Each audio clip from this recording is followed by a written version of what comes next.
स्वागत आहे तुमचं माझ्या चॅनलमध्ये. तर सकाळचे 6 वाजलेले आहे आणि एका हातात गंज, एका हातात झाडू असं घेऊन झाडत आहे मी. कारण गंज तो ड्रमवर होता, तो उचलला आणि तिकडे न्यायचा होता. मग त्याच्यामुळे तो हातातच राहून गेला. त्यानंतर तिकडे मागच्या साईडला तो गंज नेऊन ठेवला, कारण रात्री माठावर तो झाकून ठेवला. आता पिण्याच्या पाण्याचा जो माठ होता ना, तो मी बाहेर ठेवला, कारण की त्याला सिमेंट लावलं ते तर व्यवस्थित झालं, पण ते नळ आहे ना, तो नळ लिकेज झाला माठाचा, सगळं पाणी जात होतं. त्याच्यामुळे म्हटलं जाऊ द्या, बाहेरच ठेवायचं. तर या कोपऱ्यामध्ये हा माठ ठेवला आणि झाड थोडं इकडे सरकवलं.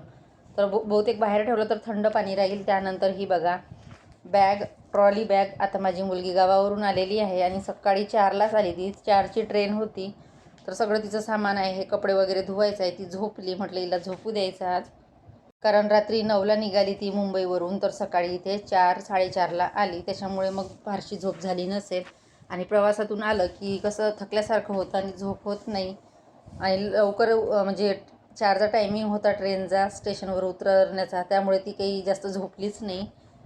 तर त्यानंतर म्हटलं झोप आता, किती वेळ झोपते. तर काही नाश्ता तर करणार नाही आता, डायरेक्ट स्वयंपाकच करेल, नाहीतर मग तिला नाश्ता पाहिजे असतो. त्यानंतर इथे हे जे सिलेंडर आहे ना, तर याच्याखाली एक कॅरीबॅग ठेवली होती मी, जेणेकरून फरशीला जंग लागणार नाही सिलेंडरचा, म्हणून कॅरीबॅग ठेवते. तर ती खराब झाली होती, ती काढून घेतली आणि आता तो भाग मला क्लीन करायचा आहे. आता आमचं सिलेंडर आलं, लवकरच मिळालं.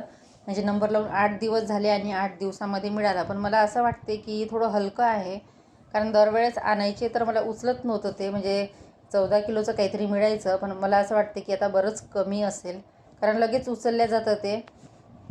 आणि पैसे पण जास्त त्यांनी जेवढे आहे तेवढेच घेतले, जे की 950 घेतात दर महिन्याला, तेच घेतले. पण मला थोडं हलकं वाटलं ते, का कुणास ठाऊक. त्यानंतर हे सगळं क्लीन केलं. नंतर हे बघा, इथे कपडे धुवायचे आहे, भांडे घासायचे आहे. आणि कसं मुलीचे आता भरपूर कपडे होते 8 दिवसापासूनचे धुवायचे. ती बाहेरगावी गेली की एक्स्ट्रा भरपूर कपडे घेऊन जाते, तिकडे काही इथे धुत नाही.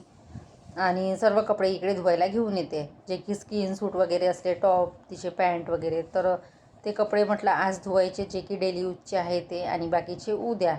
त्यानंतर म्हटलं आधी चहा घ्यायचा, चहा घेतल्यानंतरच बाकी कामे. चहा घेतल्याशिवाय काही एनर्जी येत नाही. तर इथे चहा घेतला आणि नंतरच लागली कामाला. तर नाश्ता तर करायचा नव्हता, मग म्हटलं चला भांडे वगैरे घासूया, आधी सर्व कामे आटपून घ्यायची, नंतर स्वयंपाक झाला की मुलीला उठवायचं, आंघोळ केली की लगेच जेवण करत.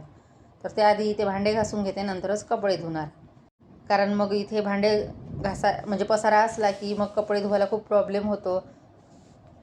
तर त्यासाठी इथे हा भांड्याचा सगळा पसारा तो आवरून घेते, नंतरच म्हणजे कपडे धुता येईल. आणि कपडे भरपूर होते, त्याच्यामुळे मग म्हटलं कपडे धुवायला अशी थोडी मोकळी जागा पाहिजे असते. तर भांडे वगैरे झाले. त्यानंतर किचन क्लीन करायची होती. तर त्याआधी इथे वरती जाळे झाले आणि हा जो वेल आहे ना, याच्यावर असे जाळे झाले ते असे लक्षात येत नाही, जेव्हा ते बघितलं तेव्हा आले. आणि तो वेल पण असा चिकट आला, कारण तेलाची वाफ जाते त्याच्यावर. आणि ते झाडायला गेलं तर सर्व त्या झाडणीला लागलं, तर ते परत मला झाडणी आता धुवावी लागेल.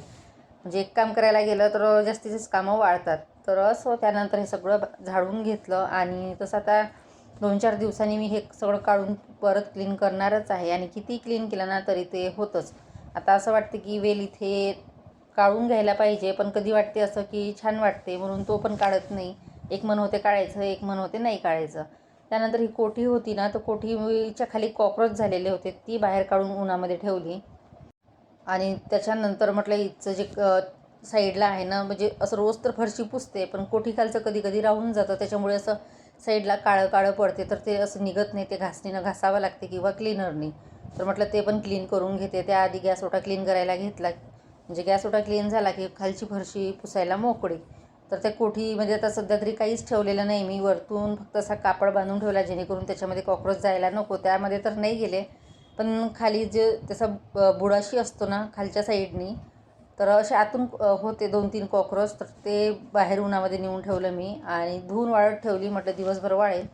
त्यानंतर हे रॅक आहे, तर रॅकवरचं जे सामान आहे अस्ताव्यस्त झालं ते आवरायला घेतलं. आणि इथे काही प्लॅस्टिकचे डबे किंवा स्टीलचे गंज वगैरे आहेत, किती आवरलं ना तरी ते होतच होतं. तर ते आवरून घेतलं. त्याच्यानंतर फरशी पुसायची होती. तर 2-3 दिवसाआधीच बटाटा साबुदाण्याच्या चकल्या केल्या. तर तो साचा आहे ना, तर इतका टाईट झाला की तो निघतच नव्हता. त्याच्यामध्ये मला त्या जे चकली आणि शेवची जी जाळी असते ते ठेवायची होती. तर ते मी परत पाण्यामध्ये नेऊन टाकला तो साचा, म्हटलं कदाचित निघेल. तो खूपच फिट्ट झालेला होता. तर त्यानंतर इथे फरशी पुसायला घेतली आणि कोठीचा जो मागचा भाग आहे ना खूप खराब झाला होता, तो पुसून काढला. रोजची जी आपण पुसतो ती क्लीन राहते, पण त्याच्या साईडच्या ज्या भिंतीच्या कडा असतात ना त्या खराब होतात. जसं की या फ्रीजच्या मागे समजा, किंवा त्या जो गॅसचा ओटा आहे त्याच्या मागे, तिथे इतका हात जात नाही, तर तो भाग खराब होतो, तो क्लीन केला. त्यानंतर हा झाडू धुवायला घेतला, तर याला ते जाळे असे एकदम चिपकल्यासारखे झालेले होते, तर तो पूर्ण सर्फनी धुवून टाकला. आणि तो गालाचा झाडू असल्यामुळे इझी आहे धुवायला, खराब पण होत नाही. आता 2 वर्ष त्या झाडूला झाले. तर ते सगळं धुवून घेतलं. नंतर इथे होते कपडे, म्हटलं चला कपडे धुवून घेऊया, म्हणजे वाढले पाहिजे. तर सर्व कपडे धुवायला घेतले आणि कपडे इतके खराब करून आणले मुलींनी की भरपूर, कारण ग्राउंड असते तिथे, माती असते, कुठेही बसणं काही, खूप खराब झालेले होते. भरपूर वेळ लागला मला, 1 ते 1.5 तास कपड्यामध्ये गेला माझा. तरी म्हटलं जाऊ द्या, आज अर्धे धुवायचे, अर्धे उद्या, एका दिवशी तर होणार नाही. आणि एका दिवशी धुतले मग वाळवायचा प्रॉब्लेम येतो, कारण खाली जे 2-3 तार आहे तेवढे म्हणजे ह्या कपड्यांनी पूर्ण भरून जातील. तर बाकी कपडे म्हटलं उद्याच धुवायचे. तर इथे सर्व स्किन सूट वगैरे होते, काही टॉप पॅन्ट सर्व धुवून टाकले. आणि त्यानंतर पेटी ती बाहेरच ठेवली मी, कारण उद्या ती पेटी पण साफ करणार आहे, जे की ट्रॉली बॅग आणि त्यातले कपडे.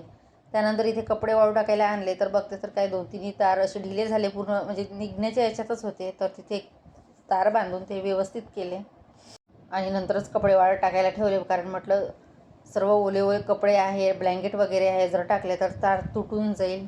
आता ब्लँकेट तर मी त्या तारावर टाकणार नाही, खुर्चीवरच टाकेल, कारण ब्लँकेट भारी असते आणि नाही म्हटलं तरी त्याचं वेट जास्त असतं, त्याच्यामुळे तार कधी तुटून सांगता येत नाही. आता ह्या तार आमच्याच्यानीच तुटलेला आहे. आधी तर ते तार सगळे व्यवस्थित होते, पण कपडे चितके राहायचे, ब्लँकेट झालं काही झालं मी त्यावरच टाकायची, त्याच्यामुळे ते पूर्ण तुटण्याच्या याच्यातच आले. आता हे पूर्ण तुटले की इथे दोरी बांधणार आहे, म्हटलं तोपर्यंत हे चालू द्यायचे. तर त्यानंतर इकडे सर्व कपडे वगैरे टाकले, कारण 2-3 तार कपडे होतेच होते. आणि या साईडला जे भिंत आहे इकडे पण एक तार आहे, पण तो पण तुटलेला आहे, म्हणून म्हटलं जाऊ द्या, तिकडे काही कपडे टाकत नाही. त्यानंतर सर्व कामे आटोपली. आता करायचा होता स्वयंपाक. तर त्याआधी हे भांडे लावायचे होते, जे की माझं बिलकुल आवडतं काम आहे. आवडत नाही मला ते भांडे लावायला, पण म्हटलं आधी भांडे लावायचेच, नंतरच स्वयंपाक होईल. तर इथे भांडे वगैरे लावायला घेतले. नंतर स्वयंपाकाचं काय करायचा तो प्रश्न. त्याआधी इथे मूग डाळीच्या वड्या होत्या मागच्या वर्षीच्या, त्या वाळत टाकलेल्या होत्या, त्या छान वाढल्या, म्हटलं डब्यामध्ये भरून ठेवायच्या. डबे घासून घेतले होते, तर त्या वड्या वगैरे ठेवल्या, कारण खाली पसारा असताना मग सुचत नाही, तर ते सगळं व्यवस्थित ठेवलं की मग करायला बरं. त्यानंतर देवपूजा वगैरे केली आणि देवपूजा झाल्यानंतरच स्वयंपाक करणार. तर हे पापड उन्हामध्ये ठेवायचे होते थोडा वेळ, म्हटलं हे पण ठेवून देते. आणि 1/2 किलो बटाट्याचे पापड केलेले आहे, अगदी भरपूर झालेले आहे. मागच्या वर्षीचे काही थोडे होते, म्हटलं त्याला सोबती हे होईल, नाहीतर 1 किलो तरी पाहिजेच असते आम्हाला वर्षाचे. तर ते उन्हामध्ये ठेवले. त्यानंतर इथे भाजी आता करणार आहे, पत्ता गोबी. आता 8 दिवस झाले ती कोबी आणलेली आहे, मला आवडत नाही म्हणून मी करत नाही, म्हटलं आज रुची आली आहे, तिला आवडते तर करायची. आणि मला तर अजिबात आवडत नाही, पण मग कधी नाईलाजाने खावं लागते, तर तरी माझ्यासाठी मी दुसरं काहीतरी करणार आहे. तर इथे तिला आवडते म्हणून मग म्हटलं पूर्णच कोबी चिरून घ्यायची, राहिली तर संध्याकाळी पण होते. तर इथे भाजी वगैरे फोडणी द्यायची होती. आणि गावावरून जे मिरची आणल्या त्याचं मिरची पावडर केलं ना, इतकं तिखट आहे, भरपूर तिखट आहे. आणि आता उन्हाळ्याच्या दिवसामध्ये तर फारच तिखट वाटतं, तर कितीही थोडं जरी टाकलं ना तर भाजी अशी तिखटच वाटते ती. तर त्यासाठी मी इथे 2 टोमॅटो टाकलेले आहे, जेणेकरून जास्त तिखट जाणवणार नाही.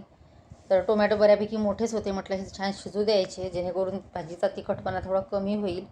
आणि कमी टाकलं तरी ती भाजी तिखटच वाटते. तर त्यामध्ये आता विकतचं आणून थोडं मिक्स करणार आहे, म्हणजे व्यवस्थित होईल ते.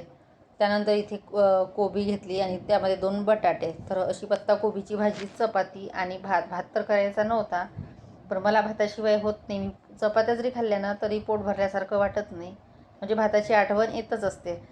तर आधी चपात्या आणि भाजी करून घेतली ना, मग असं वाटलं की नाही थोडासा भात लावायचा, नंतर भात लावला.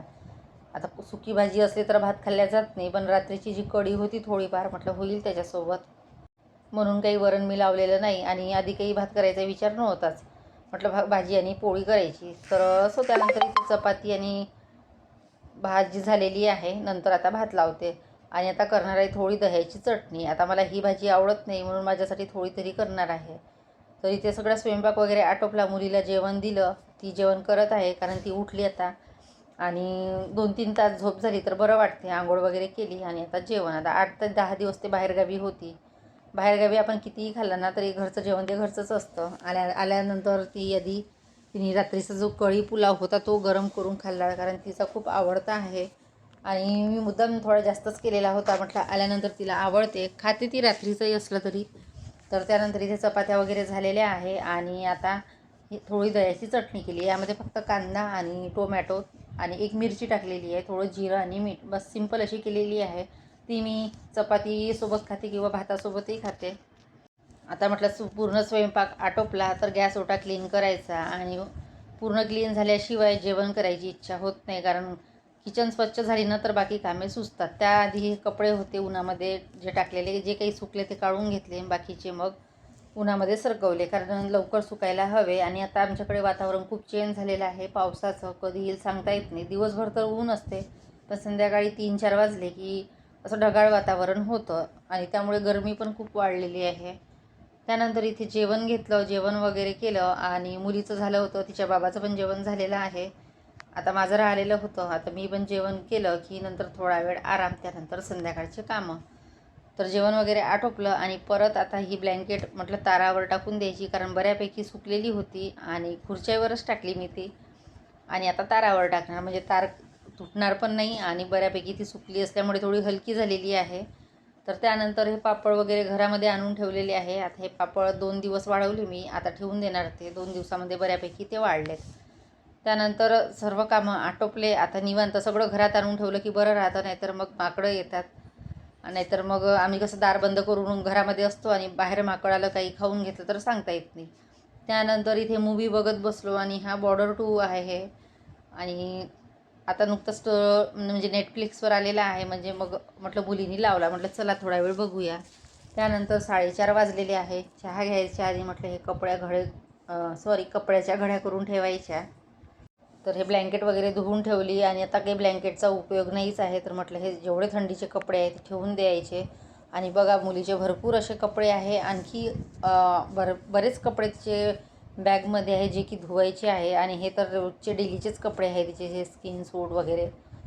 तर ते सर्व धुवून घेतले. खूप असे खराब झालेले होते आणि ते धुवायलाच मला 1-1.5 तास गेला. आणि आता जे उद्या धुवायचे ते काही जास्त खराब झालेले नाही, म्हणजे तिने ते जास्त वापरले नाही, त्याच्यामुळे ते लवकर होतील. तर सर्व कपड्याच्या घड्या करून ठेवल्या आणि त्यानंतर आता संध्याकाळची कामे. आता झाडणे आहे आणि भांडे घासणे आहे. तर असं माझं आजचं छोटंसं रुटीन होतं. आवडलं असेल तर लाईक करा, शेअर करा आणि सबस्क्राईब करायला विसरू नका. आणि काल मी एक बटाटा साबुदाण्याचे जे पापड आहे त्याचा व्हिडिओ टाकलेला आहे छोटासा. तुम्हाला जर रेसिपी हवी असल्यास तुम्ही जाऊन बघू शकता किंवा लिंक मी कमेंटमध्ये देईल. तर त्यानंतर बघा सर्व कामे आटोपलेली आहेत. चला मग इथेच व्हिडिओला एंड करते. Bye bye.